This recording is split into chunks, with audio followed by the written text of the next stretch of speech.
working with the team, particularly I was connected with Dawn and Brook. Brook was our primary agent, was probably one of the best buying experiences we've ever had.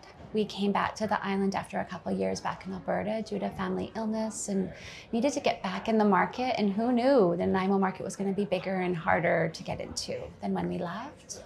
My trust in them as a team came up when they dissuaded us from a couple of options that were just going to be really complex. I had to start my job with Island Health, and they knew that that was going to be a really hard start coming back into that position. And they didn't tell me not to build. They didn't tell me not to, do some of my grand ideas I was thinking of. But what they did do is really propose the pros and cons in a way that I could hear, and in a way that's like, thank you. Thank you for your honesty. Thank you for your unwavering support.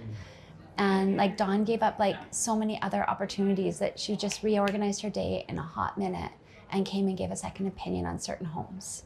Like, does this home have value if you were to invest renos in it? Is it worth the discomfort those renos would cause you? I met her at an open house. From the very moment we met, she was willing to be alongside me and support, even not as my agent.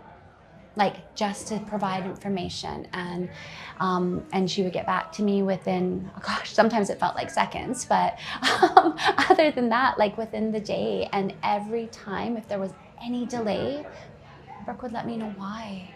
No agent I've ever worked with in 20 some years of buying homes has ever done that. They're like, sometimes they don't even acknowledge that there's been a delay. So responsiveness was like right there. Going back to the initial meeting of Brooke, I was feeling a lot of frustration with my previous agent, and she didn't speak ill of that person in any way, but she just like acknowledged that, especially as a woman, a female buyer, the importance of feeling like your voice is heard.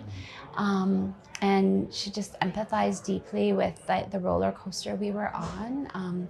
We had a very unique situation in that my dad was offering to support to some degree, but then it was on all these conditions.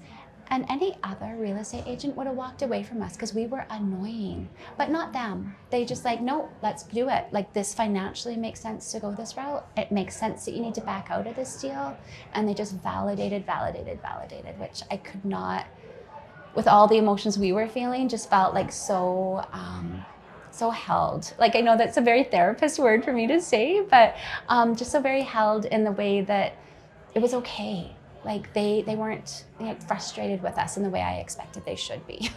Like, their commitment to the people they work with is so much that, as a person that cares deeply about both of them, I was lecturing my Brooke about, please have better boundaries. And she laughed. She's just like, what do you mean? I'm like, do not message me back at 7 o'clock. You just have your evening. But I have never experienced that from any other agent. Just that absolute commitment that she wanted to ensure that she responded by end of day, no matter the time. Of course, not at midnight. She would never do that. But